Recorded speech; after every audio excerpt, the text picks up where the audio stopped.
Assalamualaikum warahmatullahi wabarakatuh. Halo semuanya, Kang Mas juga Mas Bro yang keren-keren di sono.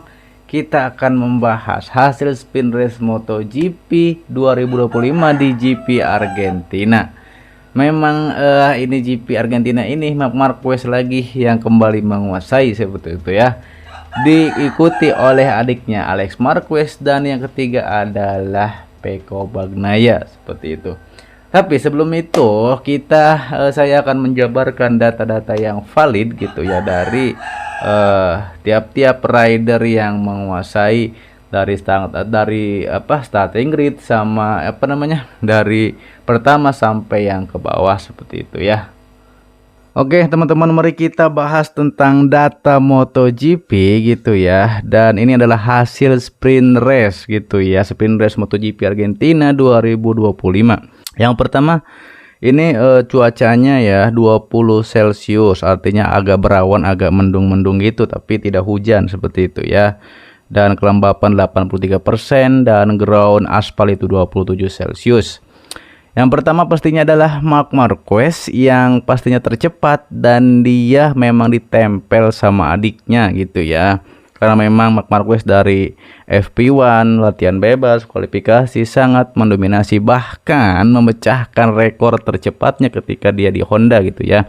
Memecahkan rekornya sendiri gitu ya, karena lap time-nya 1 menit 36 berapa detik gitu ya, rekornya yang dicetak oleh Marc Marquez seperti itu.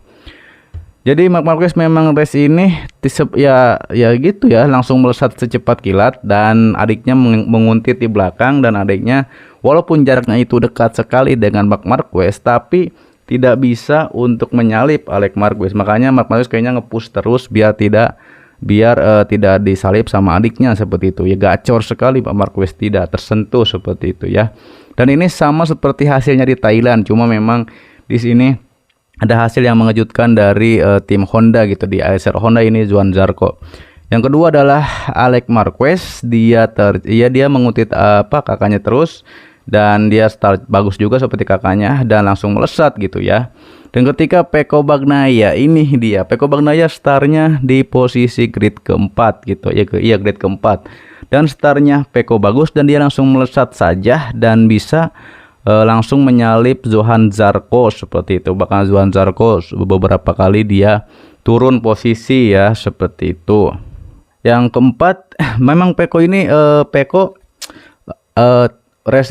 sprint race ini jaraknya agak jauh ya dengan Alex Marquez gitu ya, seperti di Thailand kemarin, seperti tidak ada perbedaan ini Pecco. Kenapa gitu ya, padahal kalau dilihat-lihat ban yang dipakai oleh rata-rata rider di sprint race ini gitu ya, kalau nggak salah ban depannya itu adalah soft, belakangnya medium ya. Banyak yang memakai ban soft sama medium, depannya soft, belakangnya medium seperti itu. Dan kelima adalah yang keempat ya, Johann Zarco. Dia sepertinya ya kurang bagus startnya, daripada itu dia disalip oleh Pecco Bagnaia ya, karena dia bahkan sampai turun ke posisi berapa, dan pada akhirnya dia bisa memperbaiki posisinya dan bisa langsung melesat ke hasilnya keempat gitu ya, beda satu doang gitu. Dan yang kelima adalah Fabio Di Gia ya. Fabio Di Gia juga kalau nggak salah dia starting gridnya nomor 6, padahal di kualifikasi kedua dia di Q2 dia bisa di kualifikasi 2 gitu ya. Di balapan bebas, di free practice dia bisa ada di belakang Marc Marquez, tapi ketika kualifikasi 2 hasilnya dia malah jeblok gitu ya, nggak begitu bagus ini Fabio Di Gia gitu. Dan dan yang selanjutnya juga Marco Bezzecchi ya. Bezzecchi juga harusnya ya di musim sebelumnya dia bisa juara di Argentina ini ketika 2023, tapi karena itu dia masih di VR46 dan sekarang berbeda ya, walaupun dia cepat tapi tidak bisa untuk setidaknya mengepus gitu ya si Marco Bezzecchi. Yang ketujuh Morbidelli ya. Morbidelli juga cukup bagus di seri ini. Dan ke-8 Joan Mir posisinya sebenarnya dia starting leadnya 10, tapi dia bisa melesat sampai posisi ke 8 gitu ya. Minum dulu. Pedro Acosta dia ini aneh gitu. Maksudnya dia tadinya di grip di posisi berapa? Di posisi 5 gitu ya starting gridnya. Oh malah turun dia ke posisi 9 gitu, disalip mulu gitu ya. Bahkan disalip sama Fabio Quartararo gitu ya. Fabio Quartararo di awal-awal race seperti itu. Dan Fabio Quartararo ini posisi 10 gitu ya. Dia posisi 10. Padahal awal-awal race, awal-awal spin race dia langsung bisa mengancam Peko, tapi malah terus kesalip gitu ya, terus kesalip gonta-gantian. Tapi di awal-awal spin race memang banyak salipan yang terjadi gitu ya. Setelah 5 lap berakhir, itu banyak sekali Pedro Acosta malah kayak nggak apa ya, kurang lambat, kayak apa sih, kayak nggak ngotot atau dia kurang balapnya gitu. Tadi dia turun ke posisi berapa itu, banyak lah pokoknya, dia turunnya sampai posisi 9, padahal dia posisi 5 tuh, hampir bisa juga dia menyalip Peko gitu, ngundit Peko, malah bukannya nyalip malah turun dia gitu ya. Yang ke-11 Jack Miller ya belum begitu kelihatan ya Jack Miller di seri ini, walaupun perkembangan Yamaha juga cukup bagus seperti itu. Alex Rins juga ya dia kurang begitu kelihatan. Luca Marini ya kemarin ini juga nggak kelihatan juga. Enea Bastian ini masih dengan belum bisa menemukan settingan ritme balapnya yang terbaik buat buat motor KTM ini. Ayo Ogura yang harusnya bersinar malah dia nggak kelihatan juga gitu, bersinarnya di Thailand gitu, tapi sekarang posisi 15 gitu. Nggak tahu ini kenapa ya Ogura bisa turun gini ya. Ke-16 Raul Fernandez ya, rekan timnya nggak kelihatan juga. Sofian Chandra ya nama juga rookie, ini mah rookie, masih penggembira, ini mah hore-hore doang. Hore-hore. Yang ke-8 adalah Maverick Viñales yang ya sulit juga beradaptasi gitunya, belum menemukan seperti Enea lah, masih beradaptasi. Firmin Aldoger sebenarnya dia lagi balap terus malah diseruduk dia malah ditubruk sama Miguel Oliveira, atau Firmin Aldogernya yang nyeruduk si Miguel Oliveira gitu ya. Jadi kayak mau lewat gitu, mau nikung malah ditabrak gitu. Kayak gitu ya. Jadi Miguel Oliveira ini crash di 4. Kalau sana kan memang Aldoger ini dia crash juga, tapi dia melanjutkan balapan seperti itu.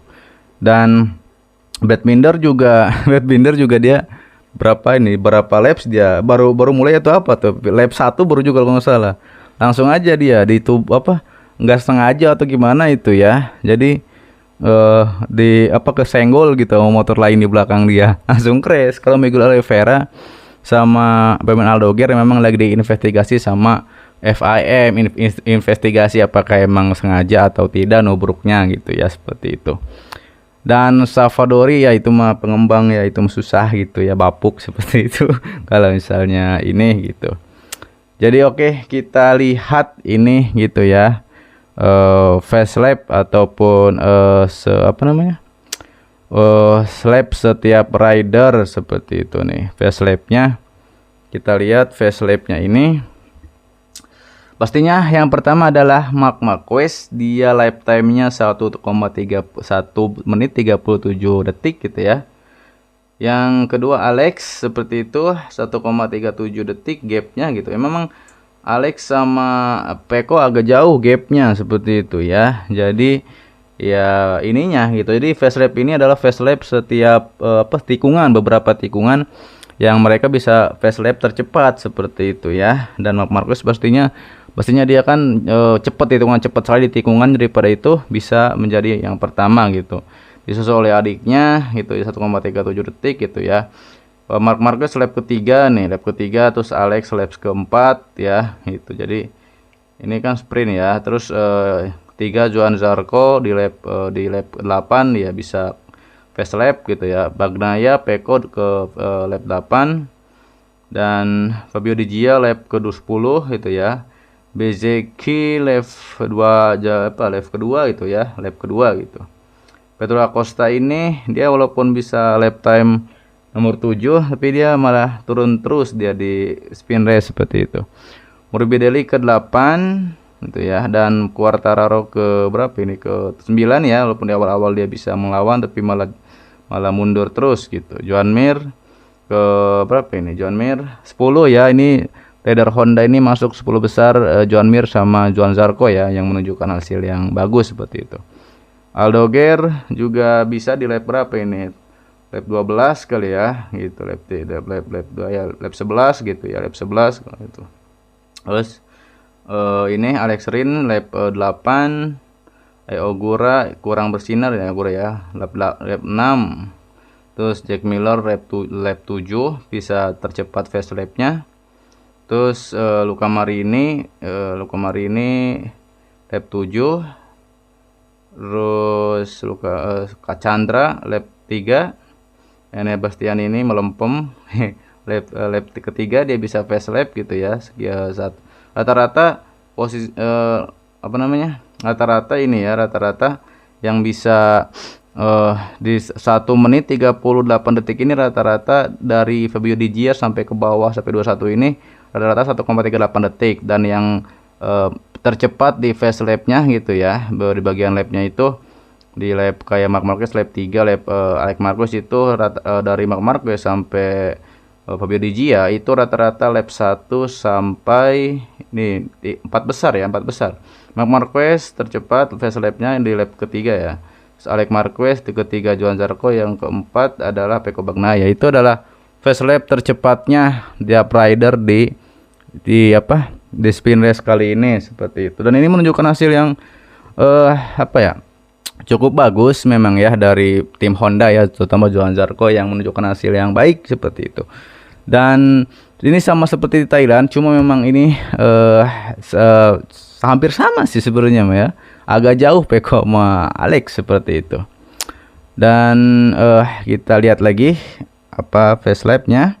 Dan tapi kalau memang ini jadi saya juga membuat live reaction, prediksi, terus live reaction sprint dan live reaction race gitu ya. Kualifikasi juga di live reaction. Jadi untuk lengkapnya bisa tonton di sana, karena saya juga menjelaskan tentang ini sebenarnya. Cuma datanya tidak dijabarkan seperti itu gitu ya. Fast lap, grid, ya season gitu ya, dan memang world standing di sini. Pertama kan itu starting gridnya adalah pertama Marquez, yang kedua adalah Alex, yang ketiga adalah Johan Zarco, yang keempat Pecco, baru kelima Pedro Acosta gitu ya. Itu starting gridnya gitu, yang 5 besar itu. Dan di awal-awal memang banyak sekali terjadi salipan di 1 lap pertama ya, di 2 lap pertama seperti itu. Di lap pertama memang banyak terjadi gitu ya. Start yang kurang bagus dari Johan Zarco membuat dia disalip sama Pecco Bagnaia, dan Pecco Bagnaia langsung saja melesat mengambil posisi 3 gitu ya. Dan seketika start pun gapnya agak jauh dengan Alex Marquez, dan Pecco juga di situ. Fabio Quartararo juga ingin dia menunjukkan skillnya membalap gitu, tapi dia di 1 lap doang gitu ya, dia bisa nyalip malah turun. Dan Pedro Acosta juga tadinya dia juga mengancam Pecco Bagnaia gitu ya, tapi malah turun gitu dia, sampai dia disalip oleh Johan Mir gitu. Dan di 10 besar ini kan memang ada LCR Honda gitu ya, Johan Mir sama Johan Zarco, tapi yang terbaik adalah LCR Honda seperti itu ya. Tim satelitnya dulu Johan Zarco. Katakan bahwa ia memprediksi dia sendiri memprediksi akan ada rider yang memecahkan lap record terbaiknya gitu ya di Argentina ini gitu, lap record terbaik. Dan ternyata Marc Marquez sendiri yang memecahkan rekornya sendiri. Jadi memprediksi orang lain, bukan memprediksi jadi memprediksi diri sendiri, bukan memprediksi orang lain gitu. Bukan memprediksi hujan MM93 gitu ya. Sangat suhu sekali gitu MM93 gitu ya, bisa memprediksi diri sendiri gitu. Dia yang memecahkan rekor lapnya yang ini 1 menit 36 berapa detik gitu ya. Dan Alex Marquez juga memang dia mengatakan dia tidak bisa menyalip kakaknya itu karena memang kakaknya sangat nge-push sekali menjaga jarak dengan dirinya. Walaupun dia punya kecepatan yang bagus untuk menyalip kakaknya, dia belum bisa gitu ya. Dan dia mungkin besok akan di race utama akan membuktikan bahwa dia bisa menyalip kakaknya gitu. Karena Marc Marquez ini sulit dikalahin karena skill kakaknya lebih hebat daripada dirinya, mungkin seperti itu ya. Jadi ya belum bisa untuk segitu aja Alex Marquez udah jago ya, udah lumayan gitu ya, bisa terus nempel kakaknya gitu ya. Karena Peko ini belum bisa juga Peko gitu ya. Peko belum bisa untuk apalagi menyalip Marquez di depan ya, sangat susah sekali gitu ya, seperti itu. Dan Peko Bagnaia juga mengatakan bahwa dia percaya diri, dia ada progres gitu ya, dari tadinya dia posisi 16 di kualifikasi di praktis dia posisi 16, terus dia di latihan bebas kedua dia posisi dia bisa memperbaiki posisi, bisa sampai ke Q2 dan dia masuk ke starting grid keempat, seperti itu ya. Jadi percaya diri nih ya.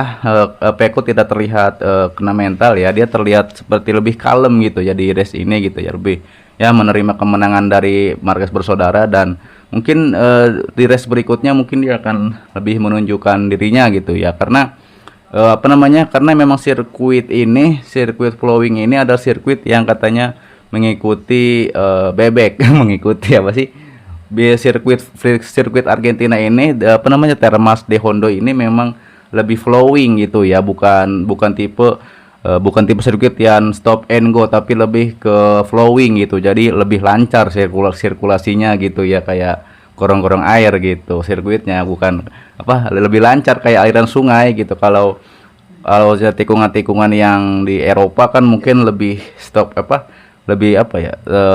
head breakingnya ataupun sirkuitnya lebih rumit gitu ya kalau di Eropa mungkin ya sirkuitnya, karena kalau flowing itu lebih bagus gitu ya. Itu yang membuat Marc Marquez juga, karena emang dia itu walaupun udah lama tidak berkendara tidak main di sini itu di Argentina, tapi dia membuktikan di GP Argentina 2025 dia membuktikan bahwa dia bangkit dan dia belum habis gitu ya, masih seorang master GP gitu ya, seorang rider terbaik GP gitu ya untuk saat ini gitu, karena yang paling banyak gelarnya kan Marquez, seperti itu kan. Johann Zarco juga mengatakan bahwa dia ini sebenarnya bisa saja podium karena di kualifikasi itu dia di Q2 gitu, dia bisa masuk starting grid ketiga gitu ya. Dan kalau dia bisa mempertahankan posisinya,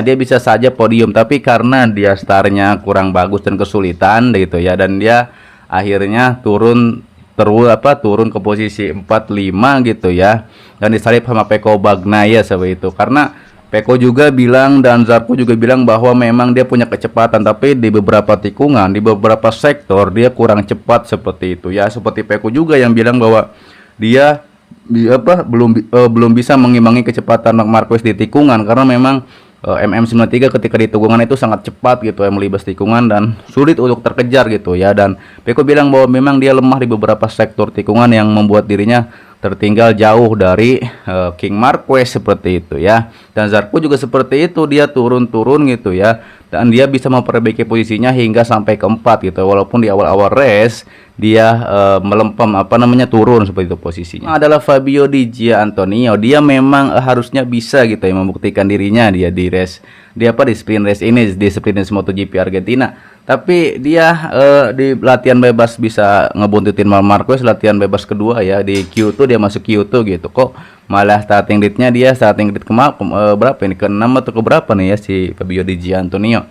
Dia itu memang bersaing di 10 besar gitu ya, dia bersaing sama Bezzecchi yang ada di posisi 6 dan 7, dan juga Franco Morbidelli yang ada di posisi ke-7 ya, finish di sprint race gitu ya. Dan memang Di Giannantonio memang dia belum bisa untuk naik ya, memang kemarin itu race-nya agak boring karena ya memang Marc Marquez yang menguasai, Alex dan juga Peko seperti di Thailand, dan bedanya posisi 3 ke bawah gitu. Itu memang cukup sengit gitu pertarungannya ya, antara Johann Zarco dan sampai Joan Mir, seperti itu di 10 besar, seperti itu ya. Dan selanjutnya juga dari Franco Morbidelli, dari Marco Bezzecchi juga, dia dia juga bisa bersaing di 10 besar ini ya, karena memang dia seorang bisa adaptasi dengan cepat dengan Aprilia RSGP dan membuktikan dirinya bahwa dia bisa menjadi rider utama sebelum benar-benar Martin masuk gitu ya, karena Martin seorang juara dunia. Tapi Bezzecchi di sini juga membuktikan bahwa dia bisa sangat cepat gitu ya untuk mengendarai RSGP ini, seperti itu. Dan memang apalagi Bezzecchi juga seorang orang Italia juga, dan motornya juga Aprilia Italia juga seperti itu ya. Juga adalah Franco Morbidelli. Franco Morbidelli juga hari ini menunjukkan hasil yang cukup bagus gitu ya di sprint race MotoGP, karena dia kalau tidak menunjukkan hasil yang cukup baik, dia bisa-bisa ditendang sama VR46 seperti itu. Morbidelli memang menunjukkan hasil yang cukup baik itu ya, karena di tahun sebelumnya di Pramac Yamaha bersama Jorge Martin, dia walaupun pakai motor yang sangat gacor tapi malah bapuk gitu si Franco Morbidelli. Jadi dia harus membuktikan diri sekarang supaya dia bisa dapat tim lagi di tahun berikutnya. Kalau misalnya nggak bisa, ya bisa ditendang lagi sama tim gurunya sendiri itu VR46. Jadi dia harus membuktikan diri, apalagi dengan kedatangan para rookie baru seperti Firmin Aldoger dan juga Ai Ogura seperti itu ya. Dia harus membuktikan diri seperti itu, bahwa dia itu bisa gitu ya untuk bersaing, di setidaknya bisa nyampe 10 besar gitu ya. Dan Morbidelli juga membuktikan di seri sebelumnya di Thailand dan juga di sini dia juga cukup bisa masuk untuk 10 besar ini ya. Itu adalah Joan Mir ya. Joan Mir juga membuktikan hasil yang cukup baik ya. Dia bisa menyalip seorang Pedro Acosta yang banyak omon-omon ini gitu ya. Pedro Acosta padahal starting grid-nya adalah kelima dia ya. Dan ketika race dia malah dia rebutan sama Fabio Quartararo untuk bisa posisi 3 gitu ya, bisa menyalip Pecco bisa. Jadi gantian nih Joan Mir mau Pedro Acosta mau nyalip si bersaing sama Fabio Quartararo lap pertama gitu ya, sama Pedro Acosta, Fabio Quartararo mau nyalip Pecco, tapi malah mereka yang turun-turun dan malah disalip sama Johan Zarco seperti itu ya. Dan memang Joan Mir ini kan starting grid-nya ke-10 ya kalau nggak salah, dan dia bisa masuk ke posisi 8 dan menyalip Pedro Acosta, yang padahal Pedro Acosta tadinya dia starting grid 5, turun tangga ini. Pedro Acosta ya banyak omon-omon tapi tidak membuktikan hasil yang baik. Katanya ini adalah seri pembuka, akan membuktikan kekuatan yang mana gitu, tidak kelihatan gitu ya. Pedro Acosta kayak dikarungin gitu, Pedro Acosta sama Joan Mir gitu ya, nggak kelihatan gitu. Jadi Pedro Acosta ya harusnya bisa membuktikan diri, malah disalip sama Joan Mir yang memakai motor Honda, karena Honda sekarang ada perkembangan yang bagus gitu. Mana ini Pedro Acosta nih buktinya? Tidak ada, tong kosong gitu. Pedro Acosta ini gimana gitu ya. Dan yang ke-9 juga itu adalah Pedro Acosta ini. Pedro Acosta gitu. Pedro Acosta yang dia di awal-awal race bisa bersaing sama bisa mau nyalip Pecco di posisi ketiga gitu ya. Nyalip Pecco posisi 3 dan nyalip Fabio Quartararo, bersaing sama Fabio Quartararo juga. Tapi kok malah dia yang ditelan bumi gitu. Turun terus, nggak tahu emang kayaknya sih kurang bisa melibas tikungan atau bannya atau gimana gitu ya. Si Pedro Acosta ini kok dia nggak bisa memaksimalkan bakatnya, katanya berbakat banget tapi kok malah kalah sama Joan Mir gitu. Apakah nanti di race berikutnya Pedro Acosta akan membuktikan kekuatannya bahwa dia seorang yang gacor gitu. akan membuktikan kekuatan overpowernya gitu ya, bagaimana gitu. Aduh gitu ya. Dan yang ke-10 adalah Fabio Quartararo, Bang Taro gitu ya. Di awal-awal dia sangat bisa mendominasi gitu ya, sangat bisa untuk menyalip Pecco. Dia bisa dia ada potensi menyalip Pecco gitu ya, karena ketika lap pertama, lap kedua ada salip-salipan. Tapi Fabio Quartararo juga turun bersaing dengan Pedro Acosta gitu. Terus Pedro Acosta kalah lagi sama Joan Mir, sama Morbidelli, kalah sama Fabio Di Gia gitu. Jadi turun-turun terus gitu. Ini Fabio Quartararo gitu ya. Dia di awal-awal race bisa gitu, langsung startnya bagus terus, tapi malah turun-turun terus akhirnya gitu. Tapi kayaknya cengkraman kayaknya sih kan pakai ban soft ya. Karena ban soft itu memang lebih lebih lengket untuk mencengkram grip, lebih hebat, lebih bagus mencengkram aspal. Tapi memang kelemahannya juga karetnya gampang putus gitu ya. Karetnya itu karena kan lunak gitu ya. Kalau medium kan agak keras sama hard keras. Jadi ya itu karena ini kan sprint race gitu ya, putaran cepat gitu. Jadi rata-rata harus memaksimalkan ban soft yang para rider pakai gitu ya. Karena rata-rata yang banyak kan memakai ban soft depan, medium belakang. Jadi banyak yang memakai ban ini ketika sprint race seperti itu. Jack Miller posisi 11, posisi posisi 11 juga posisi ke-11 juga Jack Miller. Jack Miller juga kurang bisa menampilkan bagus ya. Maksudnya walaupun yang ada perkembangan, tapi otomatis yang sprint race ini yang masuk 10 besar otomatis cuma Fabio Quartararo yang masuk 10 besar di sprint race ini gitu ya finishnya. Yang ke ini 11 itu Jack Miller, tim satelitnya Pramac Yamaha gitu ya. Jack Miller. Yang ke-12 adalah Alex Rins yang masuk gitu ya, kurang bisa begitu menunjukkan hasil yang baik. 13 Luca Marini yang ya Honda ini. Luca Marini aneh gitu, kenapa dia tim pabrikan kok kalah sama Joan Mir? Karena Luca Marini kan memang bagus ya di PR46 gitu ya, dan harusnya dia kan pengen ke tim pabrikan. Luca Marini kok kenapa malah melempem gitu? Kenapa? Emang settingan motornya kayaknya beda ya sama Joan Mir ya. Kalau Joan Mir kan dia bisa bersaing tuh 10 besar sama masuk bersama Joan Zarco, tapi Luca Marini entah kemana ini Luca Marini gitu. Apakah Luca Marini emang lagi memendam bakatnya seperti Pedro Acosta gitu? Apa gimana gitu ya? Luca Marini ini belum berkelihatan gitu, malah kalah sama rekan setimnya Joan Mir gitu. Kenapa ini ya si Luca Marini gitu ya? Mengapa dia kayak seperti itu gitu ya? Dan ke-14 adalah Enea Bastianini. Di sprint race ini ya gitu kurang kelihatan Enea ya gitu, karena dia bilang motor KTM ini lebih bertenaga, lebih bagus, tapi dia belum menemukan potensi ataupun kelebihan terbaik dari motor KTM supaya motor KTM ini gacor kayak gitu motor KTM ini. Tapi emang Enea masih belum bisa menemukan ritme balapnya dan belum menemukan, karena kata dia motor Ducati sama motor ATM itu jelas berbeda gitu ya. Jadi dia tuh harus terbiasa mengendarai cara menyesuaikan gaya balapnya lagi untuk motor KTM seperti itu. Karena ya seperti itu, misalnya motor itu beda gitu, jangan disamain. Jadi dia harus adaptasi dengan motor KTM yang pastinya beda dengan Ducati dan harus bisa memaksimalkan apa yang dipunya oleh motor KTM ini gitu sebenarnya. Dan ke-15 adalah Ai Ogura gitu ya. Ai Ogura di sini kurang begitu bersinar karena Ai Ogura di sprint race Thailand gitu ya, di sprint race di GP Thailand kemarin dia bisa bagus gitu, tapi di RGP Argentina 2025 ini Enea ini Ai Ogura nih kurang bersinar gitu ya. Yang bersinar ini kan di seri GP Argentina ini adalah Joan Zarco dan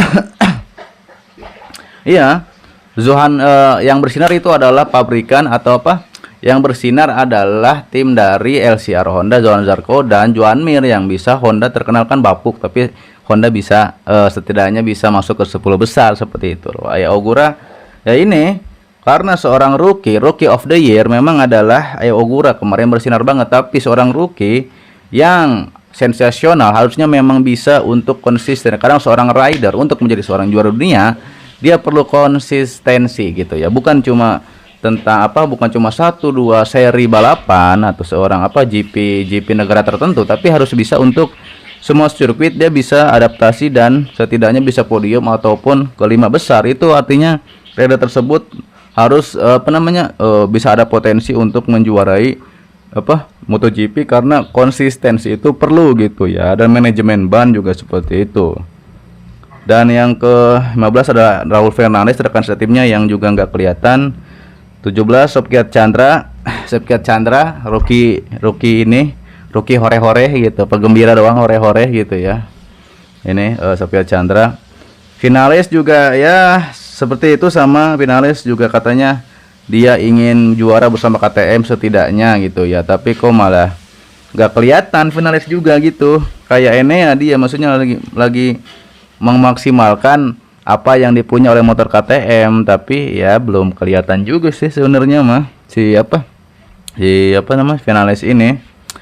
Dan 19 adalah Fermin Aldoger juga ya gitu ya, tapi dia emang kemarin dapat insiden ya. Aldoger itu kalau nggak salah emang dia ditubruk sama Miguel Oliveira, jadi dia kayaknya lagi kagok gitu, lagi tanggung gitu atau gimana, dia tiba-tiba diseruduk sama si Miguel Oliveira dan pada akhirnya jatuh gitu. Tapi Fermin Aldoger melanjutkan balapan, sedangkan Miguel Oliveira kayaknya enggak gitu ya. Tapi emang ini lagi diinvestigasi sama FIM gitu ya. Apakah emang Miguel Oliveira itu sengaja nabrak Fermin Aldoger atau emang itu mah insiden kecelakaan aja gitu ya. Padahal Fermin Aldoger juga seorang rookie yang belum bisa bersinar, belum bisa setidaknya bisa menyaingi Ai Ogura saya sebagai rookie ya of the year, sebagai rookie terbaik kan Ai Ogura ya, karena di di seri Thailand kemarin ingin bersinar. Tapi kalau ini si Sofiat Chandra sama Fermin Aldoger belum bisa untuk menunjukkan hasil yang baik ya, setidaknya masuk 10 besar gitu ya, gitu belum bisa. Jadi harus bisa adaptasi dulu kali ya kalau rookie kayak Fermin Aldoger gitu. Dan ini ke-20 siapa? 6 Leslau Luka Salvadori. Ini masih siapa ini? Oh, Salvadori mah ini pengembangan motor Aprilia, bapuk itu mah pengembangan doang, jangan dibahas itu mah aku. Salvadori mah kurang begitu disorot ya. Ini dia Miguel Oliveira yang dia nubruk si Fermin Aldoger. Nggak tahu nih dia apakah kesalahan bannya atau emang dia itu lagi lagi suwe aja atau emang lagi kagok gitu ya, lagi tanggung nggak sengaja apa gimana gitu nubruk si Aldoger gitu ya. Karena ya itu hal yang patut patut untuk diinvestigasi gitu sama FIM apakah sengaja atau tidak gitu ya dari Miguel Oliveira. Miguel Oliveira juga termasuk rider yang berpengalaman ya, karena memang dia di KTM di Ducati kalau nggak salah dia pernah gitu. Jadi makanya direkrut sama Pramac Yamaha karena sangat berpengalaman seperti Jack Miller ya, seperti itu Miguel Oliveira ini gitu ya.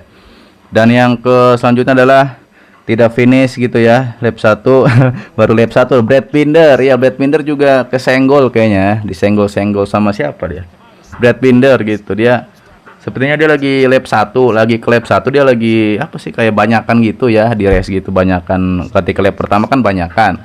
Dia malah kesenggol sama siapa itu, Fabio Di Giannantonio atau si Morbidelli ini ya, Brad Binder. Dia malah baru lap pertama langsung DNF gitu, baru juga mau balapan udah ini ngaso lagi, udah istirahat lagi gitu ya. Makan gaji buta dia.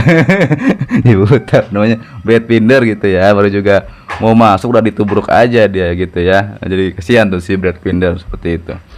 Dan itu adalah itu adalah memang tapi Brad Binder memang dia adalah motor lagi dia adalah rider kesayangannya KTM, karena Brad Binder ini selalu aja dipertahankan oleh KTM, padahal disebutnya Binder ini sebenarnya dia bagus, cuma dia kurang bisa podium gitu. Maksudnya dia kayaknya nyalipnya itu kurang, jadi kurang berani untuk nyalip ya, seperti itu kayaknya Brad Binder. Tapi dia setidaknya dia 5 besar aja itu kayaknya udah bagus buat KTM, jadi tetap dipertahankan ya. Jadi ada yang bilang bahwa dalam berita emang Brad Binder adalah rider kesayangannya KTM karena selalu aja dipertahankan gitu, walaupun belum bisa membawa juara terus ya sama KTM. Podium 1 kan nggak konsisten juga ini Brad Binder seperti itu ya.